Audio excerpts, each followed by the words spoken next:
Hello everyone, हमारी अपनी पाठशाला में आप लोगों का स्वागत है। जैसा कि आप लोग जान रहे हो कि 66 बीपीएससी जिसका एग्जामिनेशन पीटी का भी हुआ था, उसका आंसर शीट बीपीएससी के द्वारा जारी कर दिया गया है। तो बहुत सारे स्टूडेंट्स ने अपने आंसर शीट को उसके आंसर से मिलाया होगा, अपने क्वेश्चंस को, और अपना नंबर कैलकुलेट किया होगा। तो अभी बेसिकली तीन तरह के स्टूडेंट्स होंगे। एक स्टूडेंट होंगे जो 100% श्योर होंगे कि उनका रिजल्ट आ रहा है, क्योंकि वो जो मार्क्स ऑब्टेन किए होंगे 100 प्लस, तो वो एक तरीके से श्योर होंगे कि हाँ मेरा रिजल्ट आएगा। कुछ स्टूडेंट ऐसे होंगे जो रिजल्ट का वेट कर रहे होंगे, जो वेटिंग में होंगे। इसलिए वेटिंग में होंगे कि उन्हें लग रहा होगा कि हो सकता है मेरा रिजल्ट, मतलब मान लो कि 90 से 100 के बीच वाले स्टूडेंट, तो होप कि उनका रिजल्ट हो भी सकता है, उनका रिजल्ट नहीं भी हो सकता। और एक स्टूडेंट ऐसे होंगे जो 100% श्योर होंगे कि उनका रिजल्ट नहीं आएगा, नॉट क्वालिफाइड में होंगे वो पीटी में। तो तीन तरह के स्टूडेंट अभी के डेट में होंगे जो अपना एक तरीके से रिजल्ट घोषित कर चुके होंगे। तो वैसे स्थिति में जैसा कि आप लोग जान रहे हो कि पीटी के बाद जस्ट आपके मार्च में, या कह लो कि फर्स्ट वीक ऑफ अप्रैल में ही मेंस होने जा रहा है बीपीएससी का। तो अगर आप पीटी क्वालिफाइड के लग रहा है, आपको चांसेज है कि आपका 100% हो जाएगा, तो वैसे कंडीशन में आप लोग को मेंस की तैयारी शुरू कर देनी चाहिए। ये आप डैम श्योर रहो कि एग्जामिनेशन टाइम पर होगा। तो वैसे कंडीशन में आपको अपनी तैयारी ऑब्वियसली आपको कर देनी चाहिए पहले से शुरू, या आप अभी नहीं किए हो तो शुरू कर दो। करने के लिए यहां के लिए लोगों के लिए हम बात करेंगे। फिर बात करेंगे इस तरह के लोग जो 100% श्योर हैं कि आपका रिजल्ट इस बार नहीं होने जा रहा है। तो अगर नहीं होने जा रहा है तो आप जान रहे हो बीपीएससी ने भी क्लियर कर दिया कि हमने अपना 67th पीटी का डेट जो है वो अगस्त में ऑलमोस्ट सेट कर दिया है कि हम अगस्त में 67th बीपीएससी का पीटी लेंगे। तो ऐसे स्टूडेंट जो यहां पर क्लियर हैं कि हम पीटी में नहीं क्वालिफाई कर रहे हैं, तो उन्हें अपने 67th की तैयारियों के लिए लग जाना चाहिए। क्योंकि अभी से अगर आप लगोगे, अभी से आप पढ़ोगे, जैसा कि आपने देखा पीटी में कि करंट अफेयर एक ऐसा सेक्शन था जो बहुत ज्यादा क्वेश्चंस था और बहुत ही कंफ्यूजन भी था उसमें। तो वैसे टॉपिक करंट अफेयर को कवर करना हो तो आपको जनवरी से ही अपने करंट अफेयर का मटेरियल तैयार कर लेना चाहिए, जो आपको अगस्त में जब भी जिसका एग्जाम हो 67th पीटी का, वो आपको उसमें हेल्प करेगा। तो ऐसे स्टूडेंट तो 67th की तैयारियों में लग जाएं। जो स्टूडेंट यहां पर श्योर हैं कि हमारा रिजल्ट होने वाला है, वो मार्च कह लो या कहो कि अप्रैल 2021 में मेंस देंगे। तो अगर आप मेंस दोगे, आप क्लियर हो कि आपको इतना स्कोर आया है, तो आप रिजल्ट का वेट मत करो, आप तैयारियों को करो। तो बात करते हैं तैयारी करेंगे कैसे। पहले समझो कि आपको एग्जामिनेशन में क्या क्या देना है और कैसे कैसे क्वेश्चन आएंगे। पहले इसी चीज को समझो अच्छे तरीके से, ध्यान से समझो। यहां पे आपका होगा एक पेपर तो होगा हिंदी, जो 100 मार्क्स का होगा, जो क्वालिफाइंग रहता है, 30 नंबर क्वालिफाइंग है। तो वो बेसिक हिंदी रहता है, जो ऑलमोस्ट सभी स्टूडेंट लगभग कर ही लेते हैं। जो बचपन से ही एकदम इंग्लिश मीडियम से पढ़े हैं वो भी थोड़ा सा ध्यान दे देंगे तो वो हिंदी में इजीली क्वालिफाइड कर जाएंगे। इंपॉर्टेंट क्या है कि हिंदी का मार्क्स आपके रैंकिंग में या आपके टोटल रिजल्ट के नंबर में नहीं ऐड होता है, ये केवल क्वालिफाई करना होता है। अगर क्वालिफाई कर गए तो आपका मेंस का अगला पेपर चेक होगा, तो आपको क्वालिफाई करना है। तो अगर रिजल्ट बनाना है मेंस में, तो आपके पास यहां पर दो चीज मिलेगा, एक जीएस पेपर 1 और दूसरा जीएस पेपर 2। ध्यान से समझ लो दोनों पेपर को, जीएस पेपर 1 और जीएस और पेपर 2। और थर्ड जो पेपर मिलेगा वो मिलेगा आपको ऑप्शनल, जो एक ही पेपर होता है। 300 नंबर का जीएस है। समझो इस चीज को कि ये जो मार्क्स है आपका जीएस में ही, अगर आप स्कोर नहीं कर पाओगे, अगर जीएस में स्कोर नहीं करते हो, तो आपका मेंस होना लगभग असंभव रहता है। क्योंकि मैक्सिमम मार्क्स मतलब 600 नंबर यहीं पर है और केवल एक ही पेपर आपको ऑप्शनल देना है। तो जीएस में स्कोर करना बहुत जरूरी है, और इसके लिए बहुत ही जरूरी है कि आप एक स्ट्रेटजी बना के करो। स्ट्रेटजी को बनाने के लिए मतलब कोई बहुत बड़ा रॉकेट साइंस नहीं यहां पर है। आपको केवल प्रीवियस पेपर के क्वेश्चंस को देखने हैं, आपको समझ में आ जाएगा कि बीपीएससी क्वेश्चन पूछती है तो कहां से पूछती है। जैसे जीएस पेपर 1 की बात करें, इसमें 3 सेक्शन होंगे, सेक्शन ए होगा, सेक्शन बी होगा और सेक्शन सी होगा। वैसे ही इसमें भी 3 सेक्शन होंगे, ए बी और सी। ध्यान समझो, सेक्शन ए हम बात कर रहे हैं फर्स्ट पेपर की। देखो यहाँ पे स्ट्रेटजी क्या होता है, कुछ नहीं होता। आप पेपर देखोगे आपको समझ में आना शुरू हो जाएगा कि बीपीएससी पूछती क्या है और आपको क्या पढ़ना चाहिए। यहाँ पे देखोगे तो हिस्ट्री से आपके क्वेश्चन रहेंगे सेक्शन ए में। हिस्ट्री में क्या रहता है, बिहार से रिलेटेड हिस्ट्री से क्वेश्चन ज्यादा रहते हैं। सिलेबस दिया हुआ है भारत का, आधुनिक भारत कह लो, उसमें बिहार की भूमिका। तो देखो इसमें आपको 3 क्वेश्चन यहां पर लिखने हैं। यहां भी सेक्शन 3 में 3 क्वेश्चन और सेक्शन 2 में 3 में 2 क्वेश्चन। तो 3 क्वेश्चन आपको हिस्ट्री से लिखने हैं। अगर इसको गौर से देखोगे, इस क्वेश्चन को, 3 क्वेश्चन जो आपको लिखने रहेंगे, तो वो बेसिकली आपको क्वेश्चन दिखाई देंगे। प्रीवियस पेपर में देखोगे तो 1857 की क्रांति, यहां से आपको क्वेश्चन जरूर दिखेगा बीपीएससी में।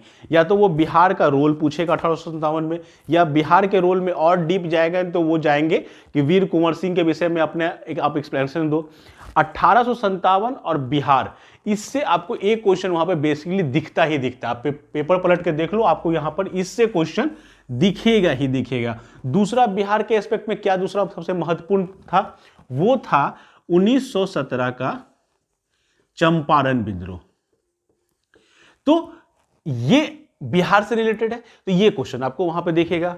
उसके बाद अगर बात करो, ये 2 क्वेश्चन यहां पकड़ लो, और इसको इंपॉर्टेंट बनाता है एक क्वेश्चन और ले लो साइड में, 1942 अगस्त क्रांति जो आपकी हुई थी। तो भारत छोड़ आंदोलन जो यहां पे था, ये भी आपका यहां पर इंपॉर्टेंट होता है। तो इससे तो ये 3 क्वेश्चन देखोगे तो 3 में तुम्हें एक क्वेश्चन वहां पे आराम से मिल जाएगा। 1857 की क्रांति को पढ़ लो, बिहार की भूमिका को पढ़ लो। अगर लास्ट ईयर ये नहीं पूछा तो इस बार पूछेगा।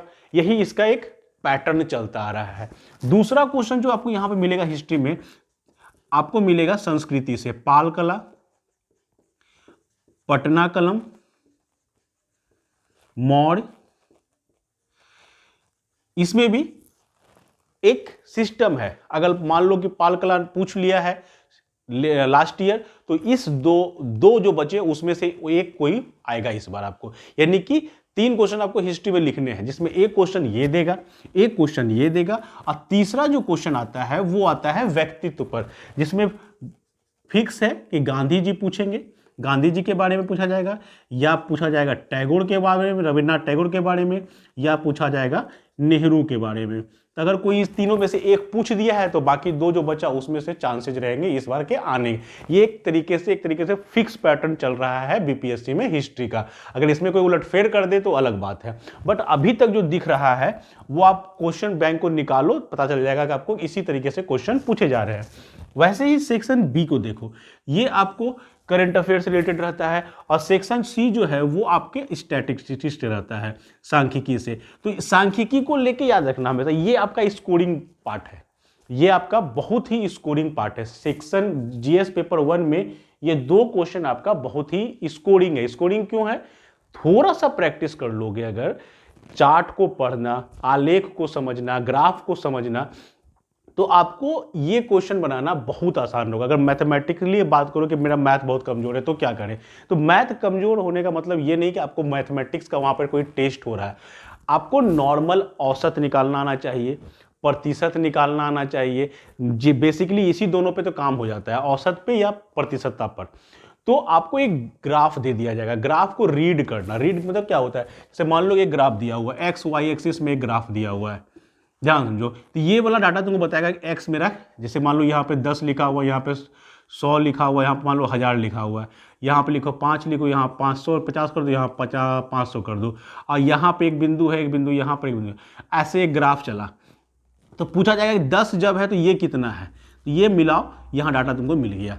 तो ग्राफ पर बेसिकली, ग्राफ पर या कहो बार आलेख पर बना के दे, 3-4 ही टाइप है उसके पास, या तो सर्कल वृत्त वाला बना के दे, 3-4 ही टाइप है। उसी 3-4 टाइप में से एक क्वेश्चन 2 क्वेश्चन आपको वहां पर दिखेगा। कुछ करना नहीं है, ग्राफ को पढ़ना है, पढ़ने के बाद ग्राफ को बढ़िया से देख के समझ लो कि किस में रिलेशनशिप वहां पर दिया हुआ है। उस रिलेशनशिप को समझो, और रिलेशनशिप को समझने के बाद उसके बताए गए क्वेश्चंस का जवाब दे दो। जवाब देने में आपको जरूरत पड़ेगी औसत का, या जरूरत पड़ेगी प्रतिशतता का, इससे अधिक जरूरत किसी की पड़ती नहीं है।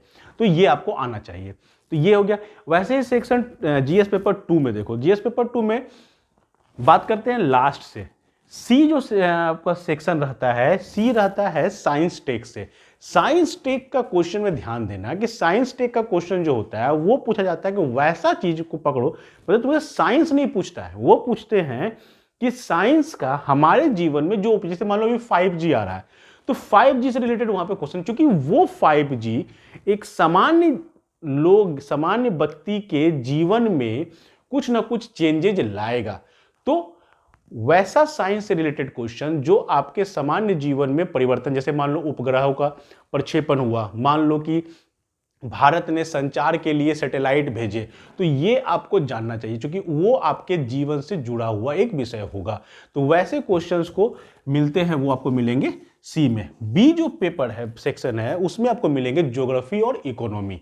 ज्योग्राफी और इकोनॉमी एक साथ मिला के वहां पर सेक्शन बी मिलेगा, जिसमें ज्योग्राफी के क्वेश्चन रहेंगे, कुछ हद तक क्वेश्चन इकोनॉमी के रहेंगे। जनरली इकोनॉमी के क्वेश्चन जो होते हैं वो करंट अफेयर से रिलेटेड ही रहते हैं।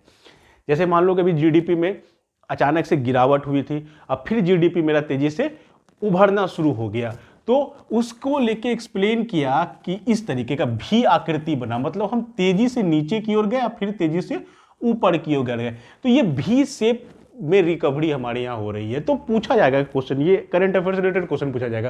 अगर भी शेप में बोल रहे हैं तो भारतीय अर्थव्यवस्था की दृष्टि में बताओ कि ये शेप जो है वो क्या आपको एक्सप्लेन करता है और कौन कौन सा शेप हो सकता है। तो ये इकोनॉमी करंट अफेयर से रिलेटेड रहेगा, साथ में ज्योग्राफी भी आपको मिलेगा। और ए जो सेक्शन है ये आपको रहेगा पॉलिटी से, पॉलिटी एंड इंडियन कॉन्स्टिट्यूशन। तो यहां पर भी देखना कि जो फिक्स क्वेश्चन हुआ करते थे पैटर्न वाले कि राष्ट्रपति का चुनाव कैसे होता है, तो लोकसभा का चुनाव कैसे होता है, तो ये वो सब नहीं आते हैं।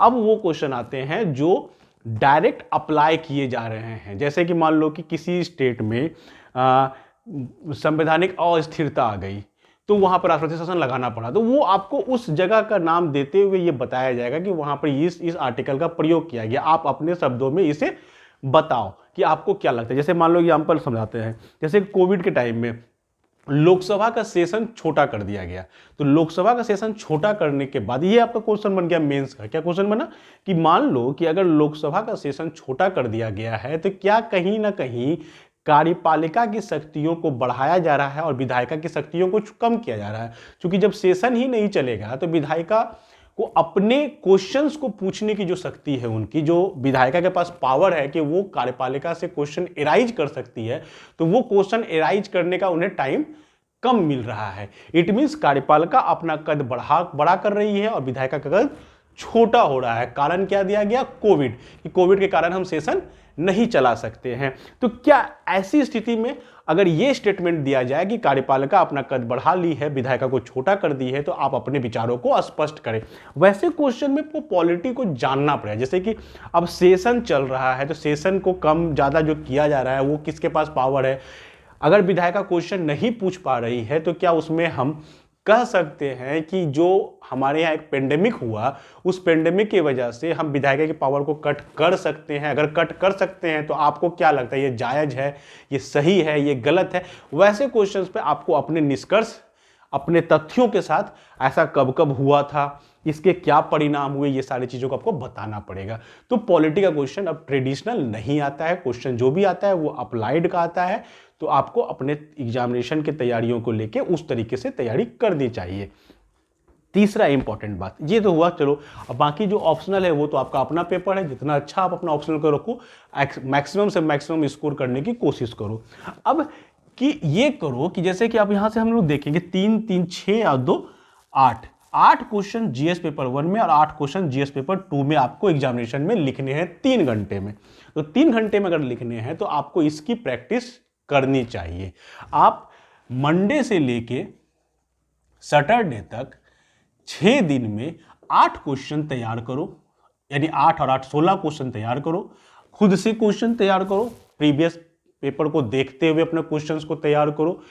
16 क्वेश्चन आप तैयार करो मंडे से लेकर सैटरडे तक, और संडे को उसी क्वेश्चंस को बिना किसी मदद के एक कमरे में बंद होकर लिखने की कोशिश करो।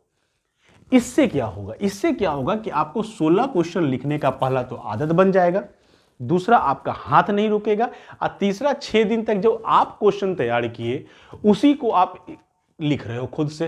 तो ये आपके द्वारा तैयार किया गया क्वेश्चन, तो बेसिकली उसका आंसर आप जब खुद से उसको पढ़ो तो आप उससे सेटिस्फाइड होने चाहिए। अगर सेटिस्फाइड नहीं होते हो तो आपको पता चलेगा कि आप कहाँ कहाँ क्या क्या चीज़ छोड़ रहे हो, जो आपको एग्जामिनेशन में मदद करेगा कि ये सब चीज़ें हम गलती करते आए हैं, इस गलती को यहाँ पर नहीं दोहराना, चूंकि आपको पता होगा कि आप गलती कहाँ करते हो। दूसरा, अगर संडे के संडे भी लिख रहे हो तो एग्जामिनेशन के पहले आप मान के चलो कि फरवरी में मान लो 4 संडे, जनवरी में मान लो 4 संडे या 3 संडे बचा हुआ है हमारे पास, और मार्च में बचा हुआ है 5, तो करीब करीब 10 संडे आपको मिलेगा। 10 संडे मतलब क्या हुआ, 10 गुना 16, 160 क्वेश्चन आप तैयार करके घर से खुद से जा रहे हो बहुत अच्छे तरीके से, और चांसेज रहेंगे कि वही सब में से कुछ आगे पीछे करके आपको एग्जामिनेशन में क्वेश्चन दिखेगा, जिससे आप बहुत ही कंफर्टेबल होगे और बहुत अच्छा स्कोर कर पाओगे। तो ये हमारा एक सिंपल सा स्ट्रैटेजी है, ज़्यादा कोई बड़ा स्ट्रैटेजी नहीं है। अब चूंकि आप पीटी क्वालिफाई करके आप मेंस लिखने जा रहे हो तो आप पढ़े तो हो सब कुछ, ये तो क्लियर है। अब जो पढ़े हो उसको कितना बढ़िया से आप रिप्रेजेंट कर सकते हो उसका टाइम आ गया है, तो वो आप केवल प्रैक्टिस से ही ठीक कर सकते हो। तो बहुत बढ़िया होगा कि आप प्रैक्टिस करो, संडे वाला थ्योरी अप्लाई करो। इससे क्या होगा, आपको अपना क्वेश्चन आप खुद से पढ़ के आप जज कर सकते हो कि आप कितना अच्छा लिखे हो। होप इसके साथ जो है हमारा कि जो हिस्ट्री का क्लास है और करंट अफेयर का क्लास है वो भी चल रहा है, मेंस ओरिएंटेड भी क्लास चल रहा है, वो भी आप हमारे चैनल पर देख सकते हो। हमारा प्रीवियस वीडियो को देखोगे उसमें आपको मिल जाएगा हिस्ट्री का लगभग सारा क्वेश्चन जो मेंस के लिए है, वो सारा क्वेश्चन यहाँ बताया गया है, बहुत डिटेल में बताया गया है। अगर उन तथ्यों को आप अपने आंसर राइटिंग में शामिल करते हो तो आपको अधिक से अधिक नंबर मिलने की चांसेज रहेंगे, क्योंकि वो सारे तथ्य, वो सारे तरीके जो भी हैं वो वैसे टीचरों के द्वारा बनाए गए हैं जो खुद एग्जामिनेशन को क्वालिफाई कर चुके हैं, और उनका एक्सपीरियंस जो है वो आपको यहाँ पर मदद करेगा। तो हमारे साथ बने रहो मेंस की तैयारियों के लिए। हमारे चैनल के द्वारा भी बहुत सारा क्लासेज अपलोड किया जा रहा है, लगातार आगे भी अपलोड किया जाएगा जब तक आप पूरा मेंस अपना निकाल ना लो। साथ ही 67th वाले के लिए कहना चाहेंगे कि उसकी पीटी की तैयारियों को अभी से आप शुरू कर दो, और जो व्यक्ति बच गए कन्फ्यूजन वाले वो पढ़ सकते हैं, वो दोनों तरफ, चूंकि आप मेंस की तैयारियों को देखोगे यहाँ भी आपको कुछ ना कुछ टॉपिक मिलेंगे ही जो आपको पीटी में मदद करेंगे। तो अगर आप हमारे वीडियो को देख के आपको अगर कोई लाभ होता है तो यही हम लोग के लिए सबसे बड़ी बात होगी। हमारे साथ बने रहो, हमारे चैनल को सब्सक्राइब जरूर कर लेना, ताकि आपको जो भी हमारा क्लास हो वो आपको ईजी वे में अवेलेबल हो जाए। Thank you.